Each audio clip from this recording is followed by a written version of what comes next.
ശബരിമല അയ്യപ്പസ്വാമി ക്ഷേത്രത്തിലേക്ക് 1998 വിജയമലയ സ്വർണം പൊതിഞ്ഞു നൽകിയ ദ്വാരപാലക ശില്പത്തിൻ്റെ പാളികൾ ചെമ്പായി മാറിയെന്ന് ഒരു വലിയ ആരോപണം വന്നിരിക്കുകയാണ്.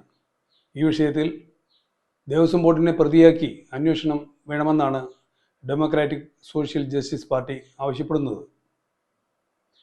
ഇന്ത്യയിലെ തന്നെ പ്രധാനപ്പെട്ട ക്ഷേത്രങ്ങളിൽ ഒന്നായ ശബരിമല അയ്യപ്പസ്വാമിയുടെ ഈ സ്വർണ്ണപ്പാളികൾ ചെമ്പായി മാറിയെന്ന് പറയുന്ന കുറ്റകൃത്യത്തിൽ ദേവസ്വം ബോർഡ് ഭാരവാഹികളെ ഒഴിവാക്കി താഴേക്കിട ഉദ്യോഗസ്ഥരെയും ഇടനിലക്കാരെയും ബലിയാടാക്കാനുള്ള സർക്കാരിൻ്റെ ശ്രമം ജനങ്ങളുടെ കണ്ണിൽ പൊടിയിടാൻ വേണ്ടി മാത്രമാണ്.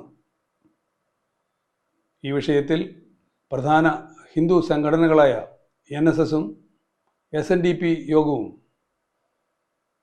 അവർ പാലിക്കുന്ന നിഷ്ക്രിയത്വം വളരെ അപലപനീയമാണ്.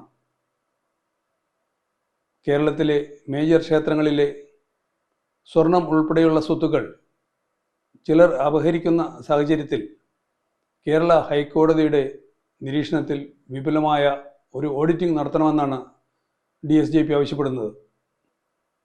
ആദ്യകാലം മുതലേ ചെമ്പ് സ്വർണമാക്കി മാറ്റാനുള്ള വലിയ ശ്രമങ്ങൾ ശാസ്ത്രജ്ഞർ നടത്തിക്കൊണ്ടിരിക്കുമ്പോൾ ശബരിമലയിൽ ഉത്തരവാദിത്തപ്പെട്ടവർ സ്വർണം ചെമ്പാക്കി മാറ്റുന്ന കലാപരിപാടി അതിൽ വിജയം കണ്ടിരിക്കുകയാണ്. കാട്ടിലെ തടി തേവരുടെ ആന എന്ന നിലയിൽ ക്ഷേത്രങ്ങളുടെ കൊള്ളയാണ് ഇപ്പോൾ നടന്നുകൊണ്ടിരിക്കുന്നത്. അത് തടയാൻ എല്ലാ ഹിന്ദു സംഘടനകളും ശക്തിയായി മുന്നോട്ട് വരണം. കൂടാതെ ഈ ശ്രമത്തെ പിന്തുണയ്ക്കാൻ മറ്റും മതസ്ഥരും ധാർമ്മികമായി ബാധ്യസ്ഥരാണ്. ഏറ്റുമാനൂർ മഹാദേവ ക്ഷേത്രത്തിലെ സ്വർണ്ണ രുദ്രാക്ഷമാല മോഷണം പോയത് വിജിലൻസ് റിപ്പോർട്ട് ചെയ്തിരുന്നു. അനുമതിയില്ലാതെ വിളക്കിച്ചേർത്ത മഹാദേവൻ്റെ 3 സ്വർണ്ണ നാഗപത്തികൾ എന്തു ലോഹമാണെന്ന് ഇനി അന്വേഷിക്കേണ്ടി വരും. ഹിന്ദു ദേവന്മാരെ മാത്രം തള്ളിപ്പറയുന്ന രാഷ്ട്രീയ പാർട്ടികൾ കേരളം ഭരിക്കുമ്പോൾ അമ്പലങ്ങൾ മാത്രമല്ല ഹിന്ദു സങ്കല്പം തന്നെയാണ് തകർക്കാൻ ചിലർ ഗൂഢാലോചന നടത്തുന്നത്.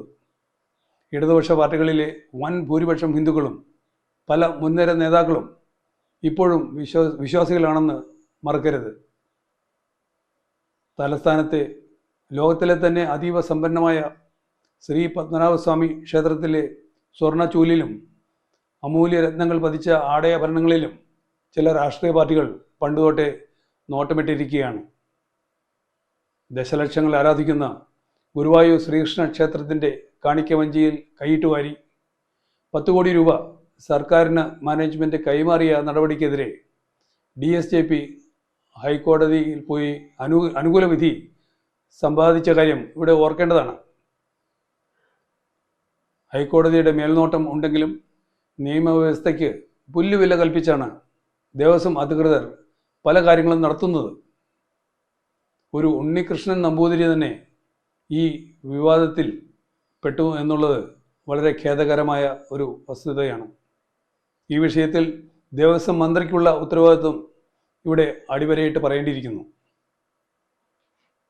ഹിന്ദു ക്ഷേത്രങ്ങളെ സംരക്ഷിക്കേണ്ട വിഷയത്തിൽ കേരളം ഭരിക്കുന്ന ഇടതുപക്ഷ പാർട്ടികൾക്ക് വലിയ വീഴ്ചയാണ് വന്നിരിക്കുന്നത്. ഇക്കാര്യം തിരഞ്ഞെടുപ്പ് വരുന്ന സമയത്ത് ഭക്തജനങ്ങൾ മനസ്സിലാക്കി ശക്തമായ തിരിച്ചടി കൊടുക്കേണ്ടിയിരിക്കുന്നു. ക്ഷേത്രഭരണം തീരെ ജീർണിച്ചിരിക്കുന്ന ഈ അവസരത്തിൽ ദേവസ്വം ബോർഡുകൾ പിരിച്ചുവിട്ട് സംശുദ്ധമായ ഒരു ഭരണക്രമം ഉണ്ടാക്കാൻ കോടതികളും കേന്ദ്രവും മുൻകൈയെടുക്കണം.